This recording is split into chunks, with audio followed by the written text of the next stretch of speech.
forget to subscribe my channel Hang Duk Mana. Sas. Assalamualaikum, selamat datang lagi ke channel Hang Duk Mana. Mari kita dengar respon Datuk Lawman Adam terhadap Ketua Penerangan PAS Khair Nizam Khairuddin membuat penegasan. Andai PHBN tersungkur, Zahid perlu undur cara terhormat. Itu kata dia, Ketua Penerangan PAS. Okey, mari kita dengar dahulu respon Datuk Lawman Adam. Ya, akhir nanti kita akan komen macam biasa. Dikeluarkan fitnah terbaru yang dikeluarkan oleh Insinyur Khairil Nizam, Ketua Penerangan PAS.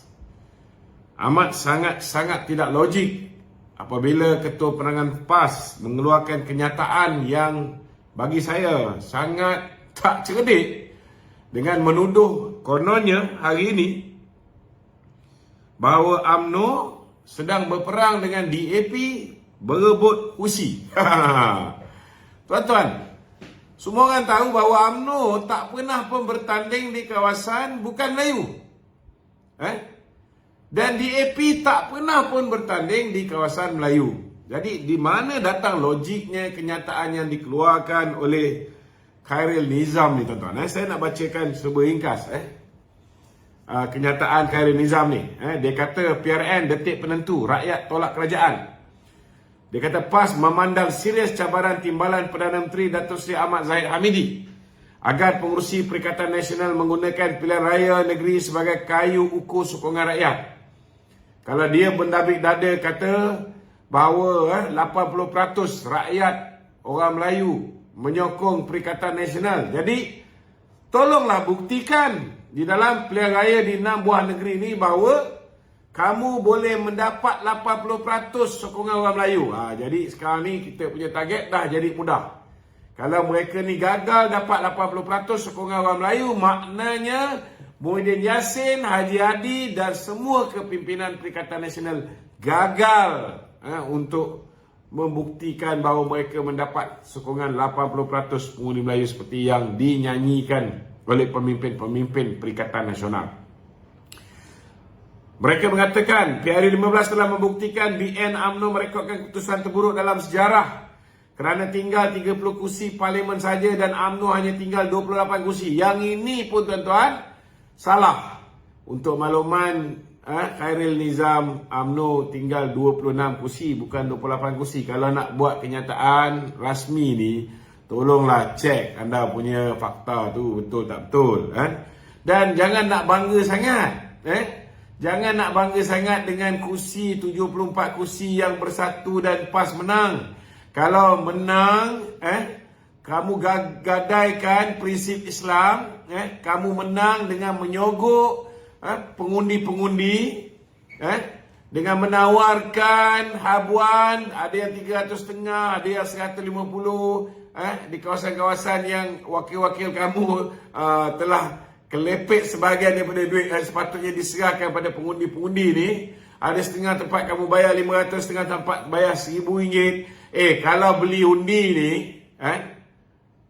janganlah bangga sangat dengan apa yang kamu perolehi. Jangan bangga apa kamu perolehi. Tak pernah dalam sejarah seseorang itu merasa bangga bila dia menang kerana merasuah pengundi. Belum pernah dalam sejarah. Belum pernah dalam sejarah bahawa ada parti politik, lebih-lebih lagi parti politik yang menamakan diri mereka Islam, mereka menang dengan memfitnah lawan mereka. Tak ada. Belum ada lagi. Dan jangan lupa, hari ini mungkin kamu boleh menipu anak-anak muda dengan menunjukkan seolah-olah kamu bersih, kamu stabil. Tetapi hari ini kena ingat, ini bukan sebelum pilihan raya umum yang ke-15. Kamu fitnah semua orang telah bulat-bulat. Kerana kamu belum ada kluster mahkamah. Kamu belum didedahkan bagaimana kamu mempunyai kekayaan luar biasa sehingga boleh merasuah pengundi-pengundi. Dan akhirnya bila siasatan dijalankan oleh pihak SPRM terhadap mereka yang telah menerima habuan, akhirnya bocor. 10 orang kontraktor telah memberikan dana berjuta ringgit kepada pemimpin-pemimpin Perikatan Nasional yang telah pun memberikan projek-projek direct nego melalui dana apa yang dipanggil sebagai jana wibawa. Itu baru buka satu kes jana wibawa. Belum lagi lepas ni ada yang anak bekas Perdana Menteri dah disoal siasat hari ni. Belum lagi bekas Timbalan Menteri Kewangan dan seorang Tan Sri sudah pun dipanggil SPRM 2 kali. Bila-bila masa boleh dihadapkan ke muka pengadilan. Banyak benda lagi yang bakal terbongkar. Jadi tak payahlah nak bangga sangat dengan kemenangan, dengan menggunakan teknik menyogok anak-anak muda, khususnya mereka yang masih bersih, yang baru 18 tahun ke atas ni. Baru-baru dulu mak bapak bagi RM10. Memang betul lah, mak bapak bagi RM10. Habis kuat pun mak bapak bagi RM50, RM100. Tiba-tiba kamu bagi RM350. Memang tak beliak biji mata dia. Memanglah dia beri undi pada kamu. Tapi kena ingat, ada juga anak-anak muda ini, mereka mengundi kamu dengan menyangkakan kamu bersih. Rupanya kamu memang bersih. Habis kamu sapu bersih. Sehingga kan kamu mempunyai kekayaan luar biasa. Boleh memberikan sogokan yang sangat lumayan. Jangan. Jangan lupa kluster-kluster mahkamah yang baru ini. Sungai Buloh, Kajang menanti kamu. Sabar. Jangan gelojoh sangat. Dengan pelbagai isu yang menyakitkan rakyat melingkari kerajaan, PHBN dan tunduknya UMNO kepada DAP, pastinya ahli UMNO akan mengalih sokongan kepada Perikatan Nasional. Hai Khairil Nizam, bila pula UMNO ni tunduk dengan DAP? Apa benda yang UMNO tunduk dengan DAP? Bila DAP Ramasamy, saya ambil contoh, membangkitkan tentang kuota Bumi Putra di dalam sektor perkhidmatan awam, UMNO bangkit bantah. Ada dengar Ramasamy sebut lagi pasal nak mengurangkan jumlah kaki tangan awam di kalangan orang Melayu? Ada? Tak ada. Tidak ada. Kenapa hari ini kita lihat DAP bersopan santun, sangat bertolak ansur, sangat berhati-hati bila dia berkata-kata, tak seperti zaman mereka bersama dengan PAS. Tak seperti zaman ketika mereka bersama dengan Bersatu. Sehingga kan hari ini orang fobia. Sebab apa tuan-tuan? Ketika Bersatu dikawal oleh DAP, saudara, ketika itu tuan-tuan, kita lihat rakyat Malaysia merasa begitu resah. Resah kerana satu demi satu hak istimewa orang Melayu, satu demi satu isu sensitiviti orang Melayu, isu sensitiviti orang Islam dipertikaikan oleh pemimpin DAP yang ketika itu bekerjasama dengan Bersatu. Tetapi yang mengecewakan Khairil Nizam ni sebenarnya ialah bila DAP bersama dengan Barisan Nasional, alhamdulillah, DAP tak memeningkan kepala kita, DAP tak mengeluarkan kenyataan-kenyataan yang menyakitkan hati kita ataupun menyakitkan hati umat Islam, kecuali satu dua orang yang kita pun tahu dia ni pro kemah besar. Dia rasa kedudukan dia sebagai timbalan Ketua Menteri Pulau Pinang tergugat.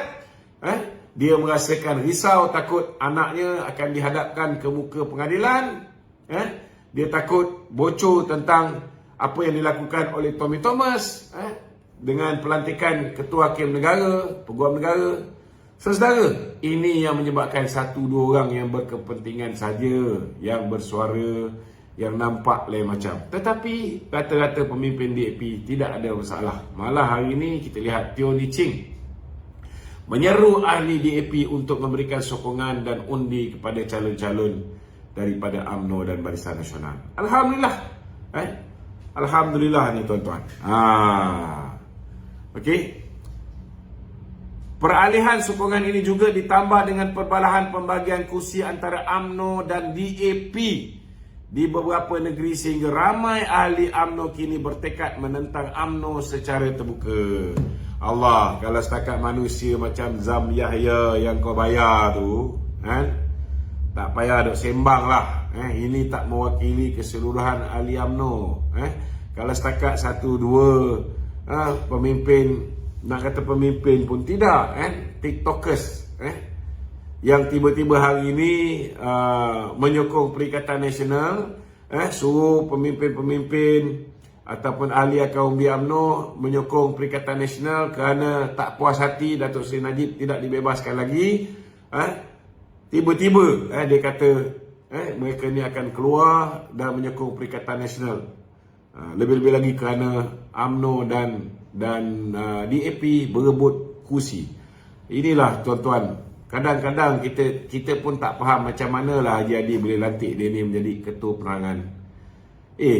Parti kamu, parti PAS pun tak pernah bertanding di kawasan Cina. Samalah, kamu parti Melayu, parti Islam, UMNO pun parti Melayu, parti Islam. Kita bertanding di kawasan Melayu.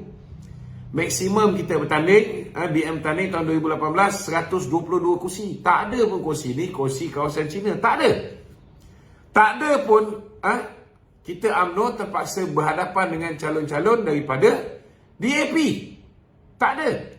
Jadi mana datang logik akalnya Khairil Nizam ini melakukan fitnah mengatakan bahawa UMNO berebut kursi dengan DAP, berbalah pasal pengagihan kursi dengan DAP. Di mana datang logiknya tuan-tuan? Okey. Kemudian dia lepas yakin kemelut dalaman PH selain kelemahan pentadbiran PMX yang terlalu ketara akan dihukum rakyat dan dalam PRN ini. Andai PHBN tersungkur, TPM perlu berundur secara terhormat. Nampak tuan-tuan? Dia kata kalau BN, PH tersungkur, TPM perlu berundur secara terhormat. Nampak tak tuan-tuan? Ada dia sebut PM kena berundur secara terhormat? Tak ada. Dia sebut TPM kena berundur secara terhormat. Jadi tuan-tuan refresh balik apa saya cakap.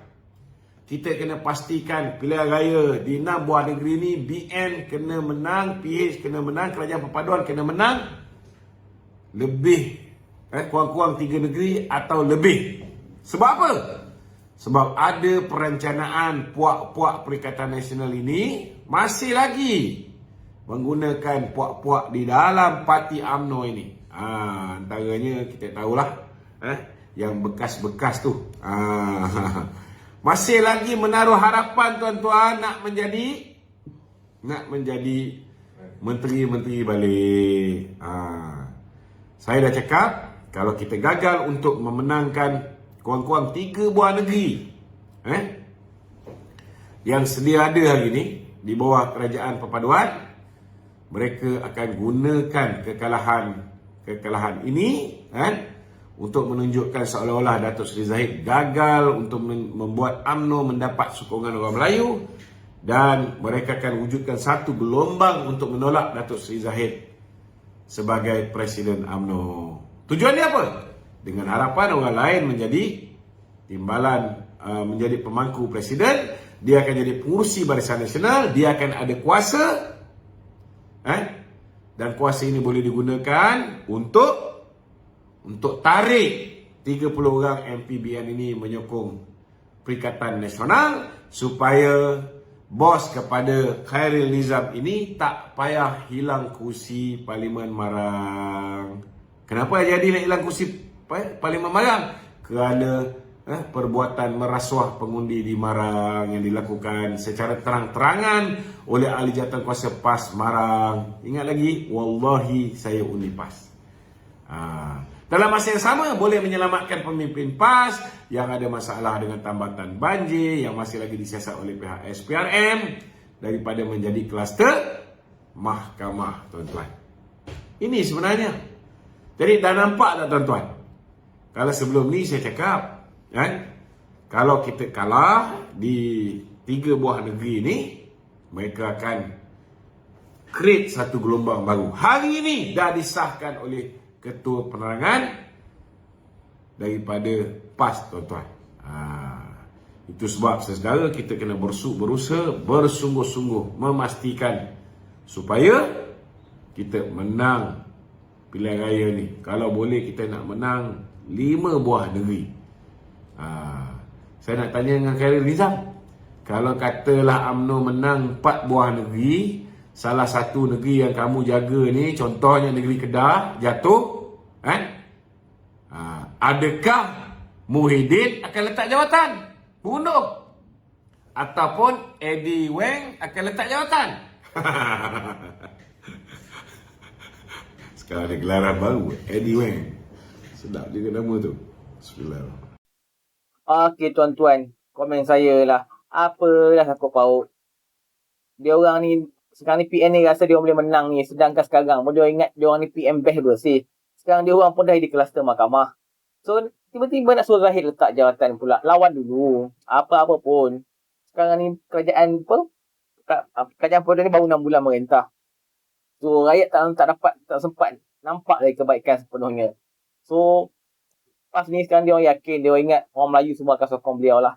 Sebelum ni tak apalah dia orang duk jaja, dia orang ni PM bersih. Sekarang dia orang dah jadi kluster mahkamah. Muhyiddin sendiri, ketua mereka pun, wah, 7 pertuduhan. So, sekarang ni, kenapa dia orang nak suruh Zahid letakkan? Sebab dia orang nak suruh BN ni menyokong mereka. Zahid jadi, Muhyiddin jadi voluntary dan kerajaan Perdana jatuh. Itulah tujuan mereka supaya Zahid letak jawatan. Sedangkan Zahid telah memberi support sokongan yang penuh kepada PM Anwar Ibrahim. Okey, mari kita terus sokong kerajaan Paduan. Assalamualaikum.